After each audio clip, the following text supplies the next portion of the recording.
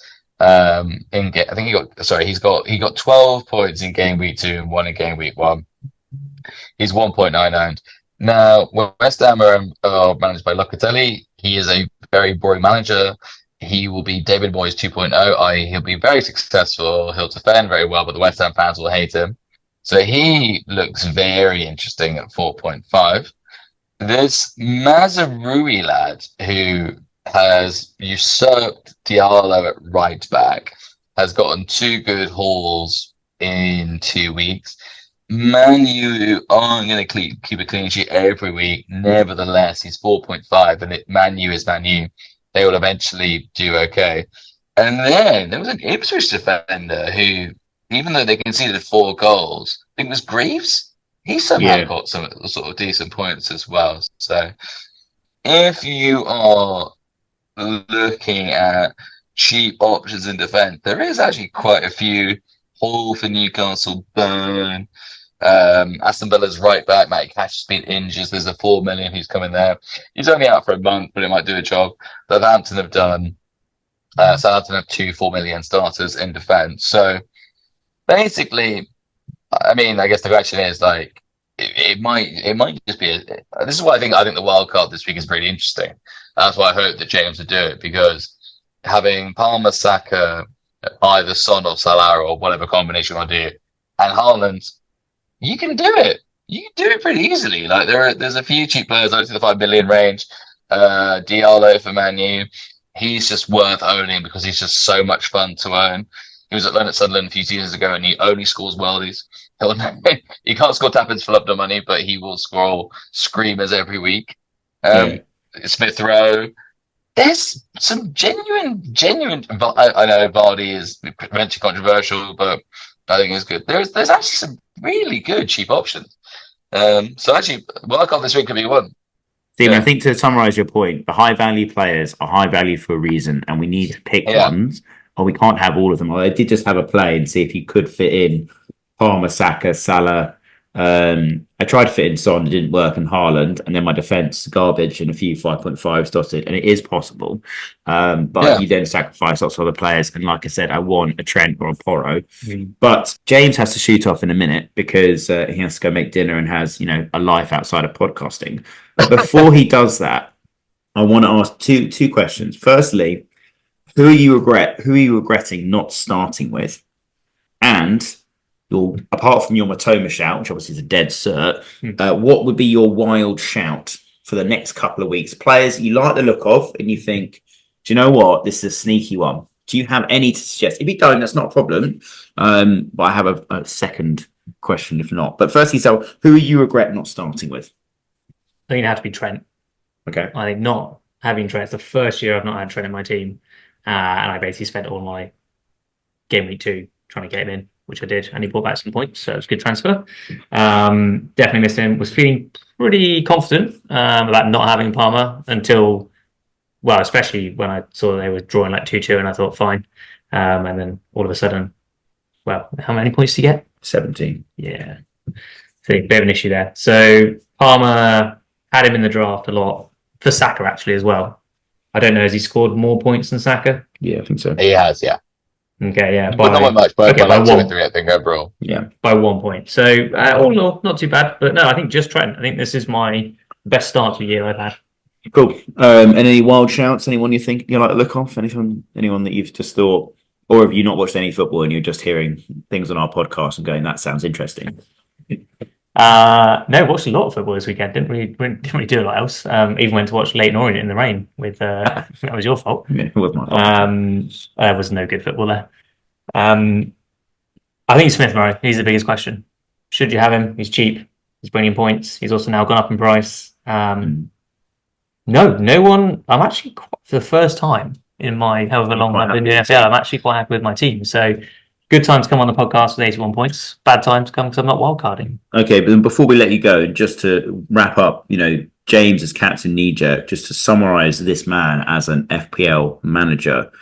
Firstly, he started and arrived at this podcast in my lovely flat, our lovely flat, I should say, and said, I'm not going to make a transfer. I'm really happy with my team. And then live on the podcast, not only did he make a transfer to bring in a player that's going to play Arsenal, I think at home, away, either game's tough, but you're now also making a bet on the very outcome of that particular transfer.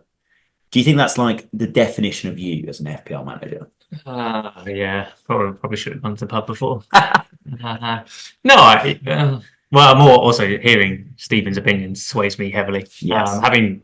Stephen makes a lot of good shouts, but the key question is to ask him if he has made that transfer himself. Because if he says no, then you should make that transfer immediately. Well, on that note, with James's exit, Barry, I think we should take a break and then we'll return with part 2 of shouts that I think are shouts, but I'm not going to go for. So James has his team lined up for next week.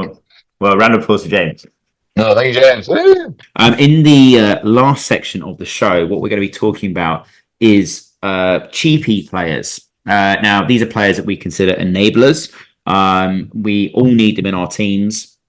And look, we spent a lot of time in the first bit talking about premium players. We mentioned a few 4.5 defenders. Personally, I like to rotate those. I rarely have any expensive midfield defenders, and I'm sure you've got plenty in your teams. But for the last part of this show, we're going to be talking about cheap midfielders and attackers. And I'm going to be covering the midfield, and Stephen is going to be covering the attack. And it has some opinions that I'm sure he is excited to share with you. So I'll kick it off with a midfielder that I like the look of, and that is Semenyo at Bournemouth. He looks like he's doing really well. He's scored 13 points across the first 2 games, 2.4% owned, and he's 5.5 million in a team that are very attacking. Now I know, look, Bournemouth, we don't necessarily consider them as players that you want to get in your teams every week. But look, that's the best thing about cheap midfielders and cheaper attackers. You can bench them with no real heartache on the value that's on that bench. So I think he is a good shout to own. We've obviously mentioned players like Morgan Rogers. Stephen thinks he's a must-have, and Emil Smith-Rowe. But we're going to go off the beaten track there and talk about those other ones. Stephen, do you have any thoughts on Semenyo and Bournemouth? Yeah, so Semenyo is a must-have for the reason that doing my draft league, I was torn between him and Sinistero, and I went with Sinistero. So therefore, you know full well that Semenyo was the right choice. I'm absolutely heartbroken that I didn't get him. I've watched Bournemouth twice now. I think he's done as a right wing back, but like he's not. He's basically sort of a second cam. I'm not. I can't believe he's that cheap, and I can't believe he's that little owned as well. Yeah, he's sort of top of the attacking index alongside Thomas Partey, which is odd for lots of reasons. But I just think that they are a very attacking team. They love to go for it. They went for it against Newcastle. The first half of that game, I have to confess, was very boring. I'll be honest, I fell asleep during that game. Might have been the hangover, but I'm pretty sure it was the game. But the second half livened up, and he was the most lively player on the Bournemouth team. He was a really good player. This is a rare moment of agreement between Barry and I. Yes, Semenyo is a fantastic shout. And as I said, if you need any more confirmation, I did not pick him in my draft team. Therefore, he will haul all day long. I think I hear the sound of thousands of fantasy managers bringing them into their team right now. It's exciting to see. Another player I want to talk about is Simon Adingra. Now, he became a bit of a cult legend at last year on various FPL podcasts that I follow. Just because he was so cheap, he used to come on and bang a goal. He's 5.5 also. He's 0.9% owned, which is mental. And he scored 10 points over the last 2 game weeks. But, still an excellent pick. Like I said, I can't get to Matoma for various reasons. So he is in my thinking just to cover that Brighton attacking. The only thing I would put a caveat in there, because you've got to be careful, especially with Brighton players, because they do rotate well. Minter is obviously there. One of their players that they've signed this summer, and has played really well. And he is threatening the place of Adingra, and he is 1.4% owned. I don't mind either player there. I think they're both very good. But the X-Mins, as the data crowd will talk about, is definitely something to consider. Yeah, no, I'd agree with that. I think given Matona is only 1 million more and he's guaranteed to start, I personally don't see it. Yeah, he's a watch list player, basically. If there's an injury in the Brighton team, in anywhere, either between João Pedro, Matoma, Minter, he's got to go straight in because he would slot right in. But for now, he's a watch list player. Yeah. Okay, cool. Additionally, I want to talk about Ahmad, Man United. Look, I know. Ahmad. Excellent rendition there. So far, I scored 9 points over the 2 game weeks. Obviously scored last week against Brighton. Not an easy team to score against for sure. But he's 5 million, 4.1% owned. I just think look, if we were talking in a normal season, that's not a normal season because Man United haven't been in then what we would call normal form for a long time. But Man United are a team that will create lots of chances. And you've got a 5.0 million attacking midfielder that you can play and rotate between Man United's fixtures as they good and bad. I think most people will be saying, why aren't we starting with this player? I mean, I'm sure Stephen's about to tell me why they're not starting with this player, but I think he's definitely one to consider. I mean, look, as I said, he scored last week. He's got Liverpool next, obviously an incredibly difficult fixture, but then he's got Southampton, Palace, Tottenham at home, Aston Villa. It's a difficult run, but then afterwards we get some sea of green there from about game week 8. It's definitely one for the watch list. What do you think, Stephen? Well, some people have commented positively on the chemistry that Barry and I have, but the chemistry is just broken down there because I have had Andreas in my team who is just a tombstone around my neck, and I'm like, because as been agreed, Barry and I are going to have different teams, and you have now got another podcast exclusive, Andreas for Diallo is happening as we speak. Fantastic. So you're taking my advice immediately, or is this something you previously thought about? No, as I say, for those who don't know, I'm from London, an Arsenal fan, but I grew up in the northeast. My granddad's team was Sunderland, so I have a lot of affinity with Sunderland. And Diallo in the Championship for Sunderland was absolutely outstanding. He almost got them promotion. It didn't work out, but he is a lovely little player. And I think I mentioned in the earlier part, he only scores worldies. And the goal he scored against Brighton, but actually, it was just a good goal. Yes, it was deflected and all this sort of stuff, but nevertheless, the cut in and everything like that was pretty good. And is he as good as Rodgers? No, in my opinion, in terms of an asset. But yeah, if you're looking for enablers, Rodgers, Diallo, 5 billion. Because also, who's going to take his place? Anthony? No. Did he start against Brighton? I'm not sure. Yeah, he started both games. He started both games and he stayed on for a long time. I mean, I can't see who's taking his place. And again, I know I've said it before, Man U are garbage, but they're garbage by Man U standards. They're still going to finish top 10, which means they're going to score a lot of goals. And yeah, as I said, world exclusive. Ahmad for Andreas is into my team.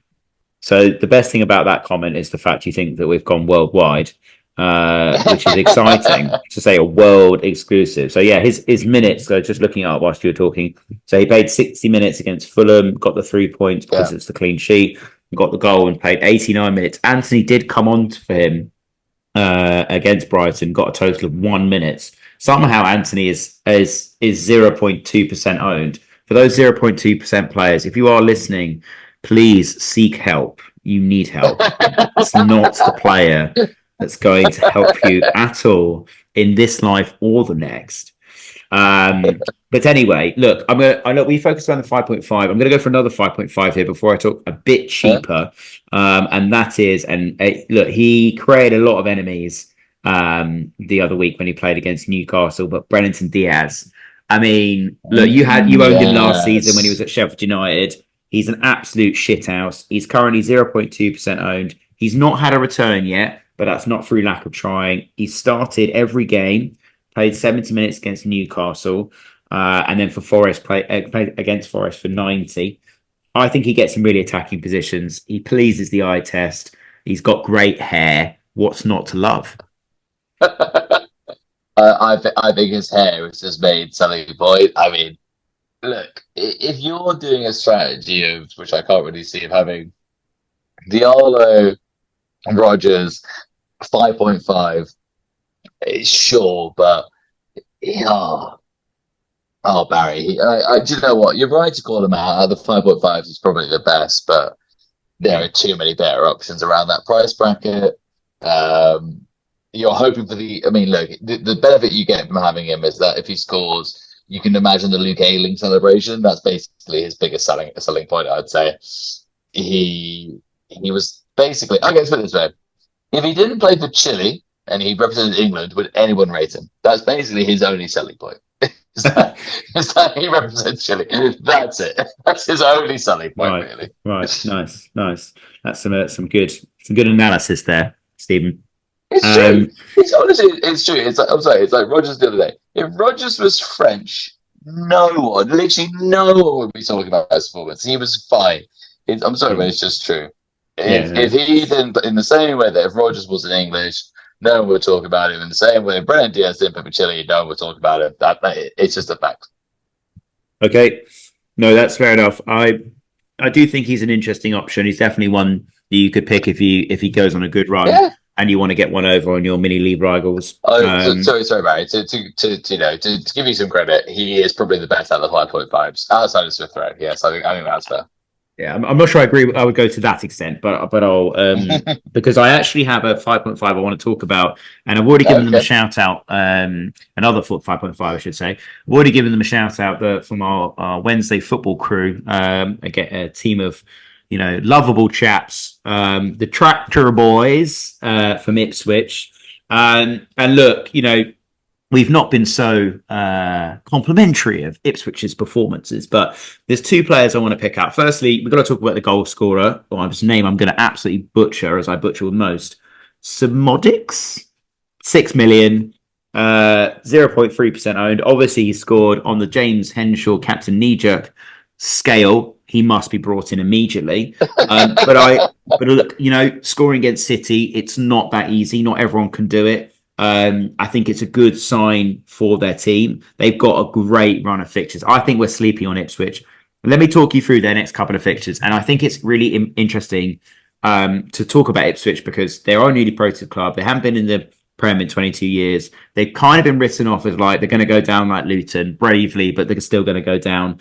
I've got a sneaking suspicion they're going to be okay, partly because I think that Forest are more useless, but also because I think that they've got that home crowd behind them that definitely will push them on. But their next couple of fixtures, they've got Fulham at home, Brighton away, Southampton away, Villa away. Okay, Villa at home, sorry, that's difficult. West Ham away, Everton at home, Brentford away, Leicester at home. That is 7 games that they could easily win 60 to 70% of, right? I think they could win most of those games. They're all winnable games. So I think that we're sleeping on them a little bit. So I'd look at him, or a player I really like the look of, because we're all about looks here on this podcast, is Hutchinson. Now, he's 5.5, 0.5% owned. Now, he got forward so much in the Liverpool game, in the opening game of the season.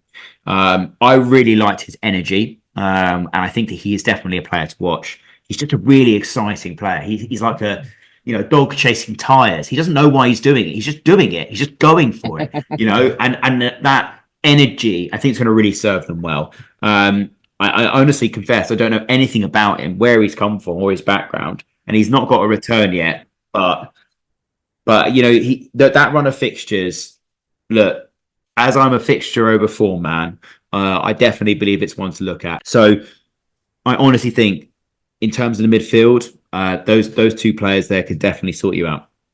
Right. Okay. Okay. So those who are sleeping on Ipswich, you say helpfully in your sleep. You can sleep soundly tonight. Like, oh my God, where do I begin? So let's start with Barry's comment of like, oh, he scored against Man City. I happened to be in Dublin on that game, and Man City were just bored. They were just like, let's pass around, and then they got caught on the counter. Whatever that guy's name is, he scuffed the finish. It fluked off Henderson's thigh and went in. This is how, like, honestly, no one in the Man City ground complained.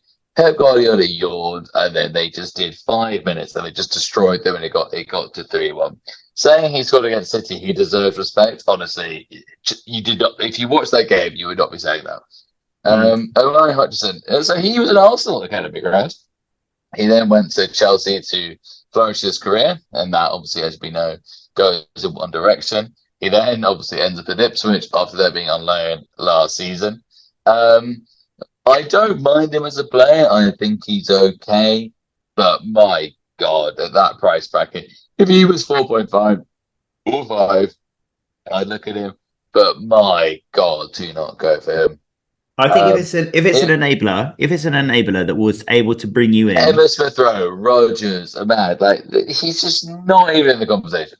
Let's play both then. Let's play Hutchinson and Emil Smith Rowe. Then you might be able to fit in the remaining midfield of Salah, Palmer, and Saka. If you were going without Haaland, do you not think that pays for it in terms of points per million? No, honestly, Honestly, Mario is like the only thing is I would say against Southampton, maybe that could be one, but like Leicester, Leicester, Fulham, West Ham, Everton. It's a great run. they're gonna lose all these teams, but Leicester, they are going to go straight back down.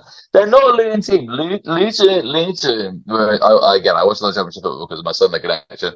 Luton, you were just a dogfight team, and you can just see that they scrapped their way up. Luton, by the way, are now second bottom in the championship. So, After what, 2 it games? sort of shows. Yeah, it shows what they were like. They were a dogfight team. They fought up. They then lost Ross Barkley to, I think, was it Villa or something? Yeah, Villa is at Villa. Yeah, so do you know, like, I don't think they'll be second bottom for long, but nevertheless, like they were not a Premier League team. Ipswich, a bit like they're basically Burnley under Vincent Company. They're going to try. They're going to play football, but my God, they're going to go straight back down. Wow, Burnley. But do you want to really think about this, because there are some Ipswich listeners to this podcast. You may get some hate.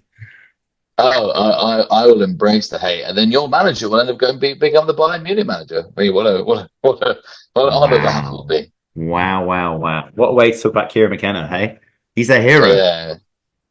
Look, Kieran McKenna, to be fair to him, got sacked by Man U, which does show how good he is. Because if Man U thinks you're shit as a manager, you know you're good. So I'll give him credit for that. But honestly, Barry, I appreciate you going out there, and I love a rogue shout. But look, if Murray Hodgson or that other guy was at 4 million or 4.5 million, sure. At that price range, there's just no chance they should be in your team. Just absolutely not. Yeah. Okay. Well, look, we resist your rants any further. I'm just going to talk about 3 other players that we need to consider. But I think we need to consider. And look, so I'm not a big fan of this policy, but there are some people that will put all of their money into the starting 11. They won't bother for rotation. Maybe they might have a Rodgers or something like a 5 million midfielder that they just keep and they rotate occasionally. And then they want some bench fodder. Guys that are going to play, and if they come off, you'll get some points, but you're not expecting much more than that. And I'm going to talk about 3 players. So I'm going to talk about Smallbone at Southampton, Sangria. Is it Sangria? Sangra for Nottingham Forest, and Harry Winks. Now, look. No, Stephen, let me just talk you through my thinking. Smallbone against Newcastle, he definitely passed the eye test. He looked very attacking. He was definitely up in people's faces. I thought he was quite good. He hasn't got a return, but he's 5 million. You can stick him on the bench. Don't worry about it. You then got Sangria, whatever he's called, at Forest. He's 2.6% owned, so a bit more highly rated. He's 4.5 million. Again, hasn't got a return, but he had a very lovely shot against Bournemouth in the first game. It was from outside the box. He would put his laces over it. A bit like, do you remember that James Rodriguez goal in the World Cup for Colombia? It was similar, a bit further out, and the goalkeeper just got his hands to it. It was a very good shot. And then Harry Winks, right, who is a lot more percentage owned. And we've talked about this before. The higher the percentage owned, the more likely it is that he'll go down in value. He's 4.5 million. He's 14% owned. But in the Spurs game, I noticed he was on free kicks from outside the box. So he may pop out with a cheeky assist every now and again. But again, you can leave him on the bench and you don't have to worry about him. So, Barry, just to be clear, my site, it wasn't about your first 2 picks. I think they're very good picks. Barry, your analysis there, I agree, it's completely spot on. Winks, there's no point in me even discussing how bad that is. All I'm going to say is this: every owner who owns Anthony also owns Winks. That is their knowledge of FPL knowledge. Like, if you own Anthony, you definitely own Winks as well. That is your level of FPL knowledge. I'm not even going to get into Winks. It's just one of the worst shouts of all time. Your previous 2, fair enough, but my God. But what about for the function of having just bench fodder? And he's 14% owned, so he's a popular piece of bench fodder. Yeah, look, I agree. There's the strategy and everything else in FPL, but there's also just common decency and pride. And saying you have Harry Winks in your team, how do you look at people in the street with knowing that he's in your FPL team? You can't do that. Just the shame and embarrassment. No, he's an absolute no. Okay, so you've made your feelings really clear there. Look, those are just my recommendations. I think, Stephen, I'm going to hand the floor over to you, which is always concerning.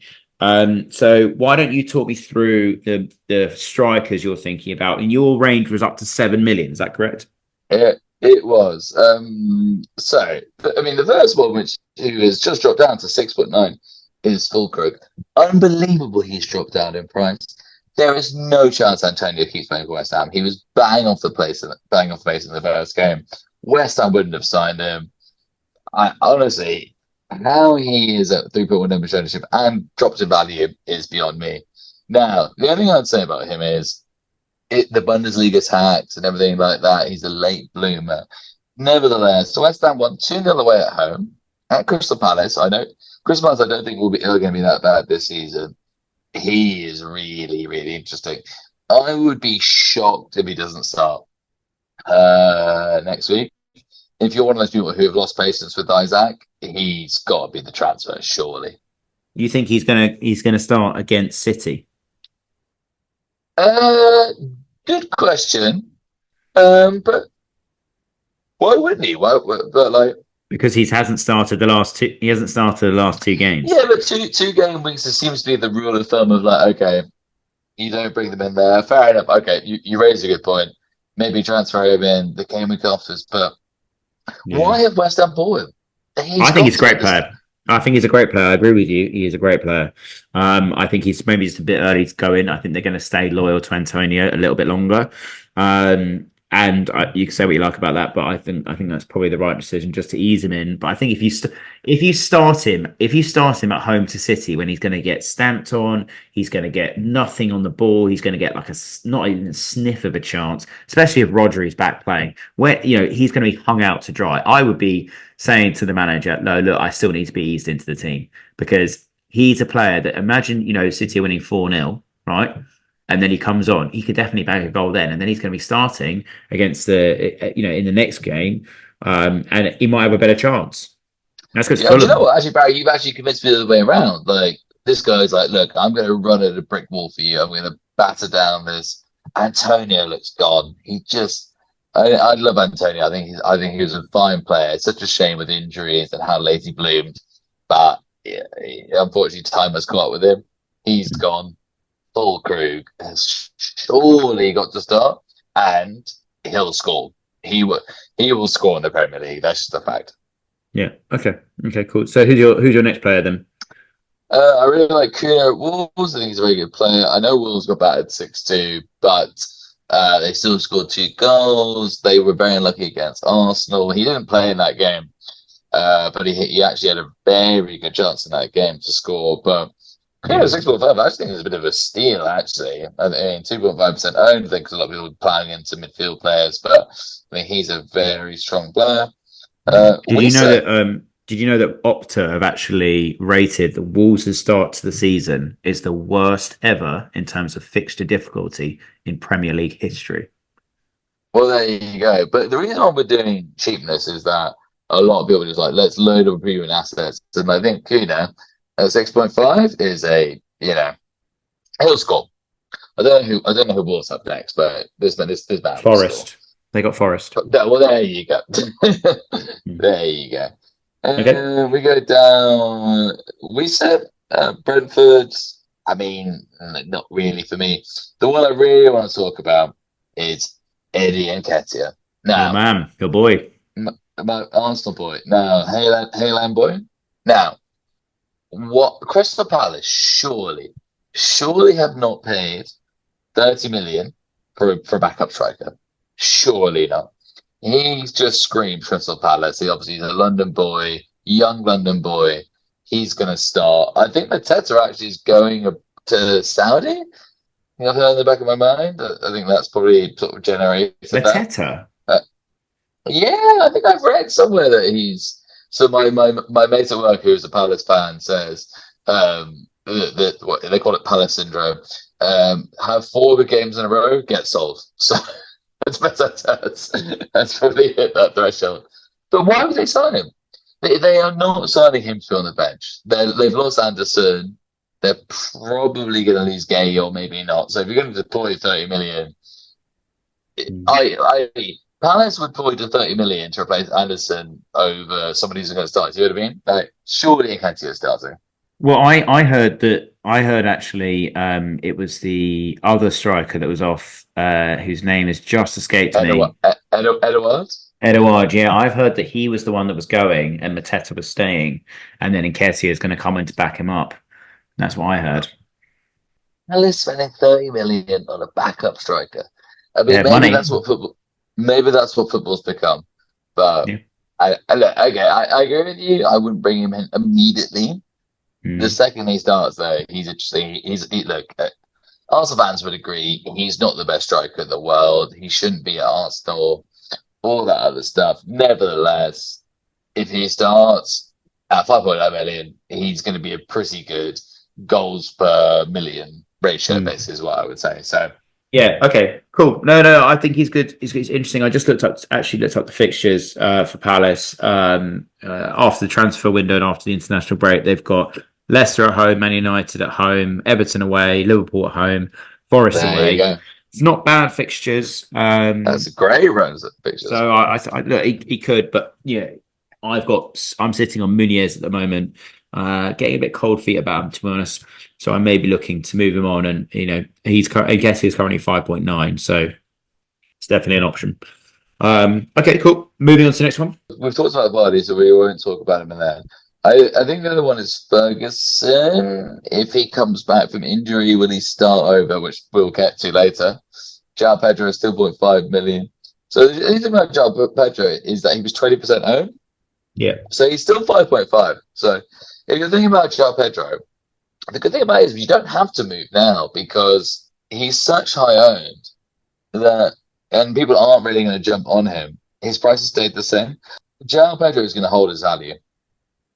So if you're thinking about João Pedro, you don't need to panic about him. He's going to come in at some point, basically. Well, I mean, he scored the winner. He scored the winner against Man United. I think he's great. And his price hasn't moved. His price hasn't moved. Yeah. His price is only supposed to move. So if you're thinking about João Pedro, but you're unsure, you can basically hold your lines a little bit.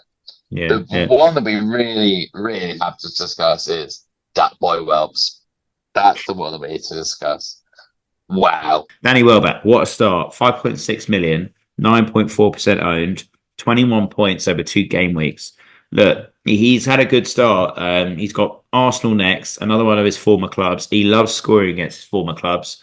Do we think he's going to back it up? It's one of those things. Yeah, I guess our knee-jerk consultant would be like, going on Welbeck. I just think when Ferguson comes back from injury, he's also the sort of player who's told, like, if you don't score, you're getting dropped, and he's in very much that boat right now, so therefore he's going to score. I can't bring myself to bring Welbeck in, unfortunately. If you want my shouts, I would say Fulkrug. I know he's got Man City next, but like he's one. Kuna, I think will get loads of points.